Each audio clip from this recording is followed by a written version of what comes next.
Pen management a new science and technology. Pain एक ऐसी समस्या है जो आज तक सबसे अधिक पीड़ित करती आई है मानवता को। आज यदि सर्वे किया जाए तो अस्पतालों और क्लिनिक्स में सबसे अधिक मरीज इसी के पाए जाएंगे। यह एक नई तकनीक है जिसे एक group of orthopaedic surgeons practice कर रहे हैं, जिनकी संख्या पूरे भारत में 2 डिजिट से ऊपर नहीं है। यह एक तरह का केमिकल एक्यूपंक्चर है, जहां शरीर के कुछ विशेष सेंसिटिव बिंदुओं पर विशेष प्रकार की दवाएं इंजेक्ट की जाती हैं। Sciatica, brachial neuralgia, frozen shoulder, cervical spondylosis, osteoarthritis, disc prolapse आदि का बिना ऑपरेशन किए इलाज करने में एक क्रांतिकारी तकनीक है। ऐसा अनुमान है कि आने वाले समय में डिस्क सर्जरी में 80% की कमी आएगी इस तकनीक की बदौलत। हमारे साथ हैं डॉक्टर सारदुल सिंह, जो हमारे बहुत ही वरिष्ठ और सम्मानित सर्जन है, इलाहाबाद के लब्ध प्रतिष्ठित सर्जन हैं, जो एमए और यूपीआईएमए के प्रेसिडेंट भी रह चुके हैं। और इन्हीं की मार्गदर्शन में इलाहाबाद का एमएसीसी शानदार ऑडिटोरियम बना है। इनको काफ़ी दिनों से सियाटिका थी, जिसके लिए कि इस टेक्निक का प्रयोग किया गया है। अब सर से ही पूछते हैं कि सर कब से समस्या थी आप? करीब 3-4 महीने से बहुत थी। अदरवाइज प्रॉब्लम तो मुझे करीब 2 वर्षों से थी। नहीं, एक बार आपने हमको बहुत पहले बताया था, जो हमने कहा एग्जामिन में किया था। हाँ, तब उस समय से ही है? उसी समय से है। बीच में रिकरेंस होता रहा, कुछ कम हो जाता था फिर बढ़ता था, लेकिन पूरी तरीके से ठीक कभी नहीं हुआ। सर तकलीफ क्या होती थी? लो बैक एक और दाहिने पैर में रेडिएट करता था। Sciatic neuralgia. क्लॉडिकेशन भी था? नहीं, क्लॉडिकेशन नहीं था, बस पेन होता था, कंटिन्यूअस पेन होता था बैक में, रेडिएटिंग टू राइट लेग। तो पहला इंजेक्शन लगा तो आपको तुरंत आराम नहीं हुआ? कुछ दिनों के बाद हुआ? कुछ दिनों के बाद, पहले इंजेक्शन के कुछ दिनों के बाद मुझे आराम हुआ, कुछ करीब 30 to 40%। और अभी जो कल दूसरा लगाया गया? कल दूसरा लगाया, उससे तो ऑलमोस्ट आधे घंटे में ही मुझे अबाउट 60 to 70% तक रिलीफ हो गया।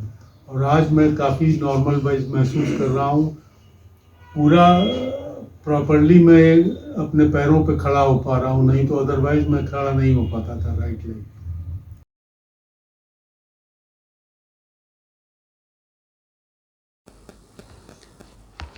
नमस्कार। आज हमारे साथ बैठे हुए हैं हमारे बहुत ही सीनियर डॉक्टर सारदुल सिंह, सर्जन हैं ये, और ये इलाहाबाद मेडिकल एसोसिएशन के प्रेसिडेंट रह चुके हैं।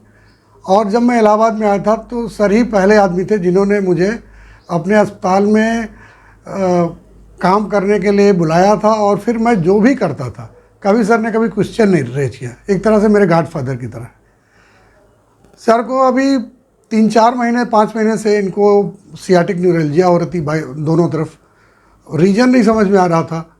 बाद में एमआरआई हुआ तो पता चला कि उसमें कैनाल स्टेनोसिस है, रूट कैनाल स्टेनोसिस है, रूट्स में कंप्रेशन की वजह से ऐसा हो रहा है। फिजिकली सर अभी उतने फिट नहीं है कि इनको सर्जरी किया जाए। तो हम लोगों ने प्लान किया कि वो इंजेक्शन थेरेपी किया जाए। सर से पूछते हैं कि क्या अनुभव रहा इनका। सर जब अब हम लोगों ने किया था शुरू में, तो उस समय आप कितनी दूर चल पाते थे बिना पेन के? पहले ऑपरेशन के बाद, पहले इंजेक्शन के बाद तो बहुत तक आराम नहीं हुआ। उसके पहले कितना चल पाते थे सर? उसके पहले बिल्कुल नहीं चल पाते। एकदम नहीं चल पाते थे? हाँ, मतलब थोड़ी दूर चलें तब भी दर्द होने लगता था? बिल्कुल, खड़े रहने में भी दर्द होता। फिर दूसरे में? दूसरे के बाद तो काफ़ी रिलीफ हुआ, अबाउट 80% रिलीफ हुआ, 80 to 90% तक रिलीफ हो गया। पेन तो बिल्कुल ख़त्म हो गया। खड़े रहने में भी प्रॉब्लम बहुत कम हो गई, काफ़ी देर तक खड़ा रह सकता था। चलने में भी ज़्यादा दिक्कत नहीं थी। करीब 300-400 मीटर चलने के बाद हल्का पेन होता था। और तीसरा सेशन फिर हम लोगों ने किया? 2 ही बार तो लगाया। अच्छा, 2 ही बार हुए? 2 ही बार लगाया। अच्छा, 2 बार में। तो अभी आप 1 किलोमीटर 1.5 किलोमीटर चल लेते हैं आराम से? करीब हाँ, इंस्टॉलमेंट्स में, स्ट्रेट नहीं चल पाते हैं, लेकिन हाँ 2 इंस्टॉलमेंट में चल लेते हैं, 1.5 किलोमीटर 2 किलोमीटर तक। अगर तुलना किया जाए इंजेक्शन के पहले और इंजेक्शन के बाद, तो काफ़ी रिलीफ है। आई थिंक 75% to 80% रिलीफ है। बेसिकली ये पेन मैनेजमेंट है। और अब हम वेट कर रहे हैं कि अगर दोबारा अगर होता है सर को, तो फिर एक सेशन लगाएं, क्योंकि इस दवा से फ़ायदा 80 to 90% लोगों को होता है, लेकिन नुकसान किसी को नहीं होता है। Thank you.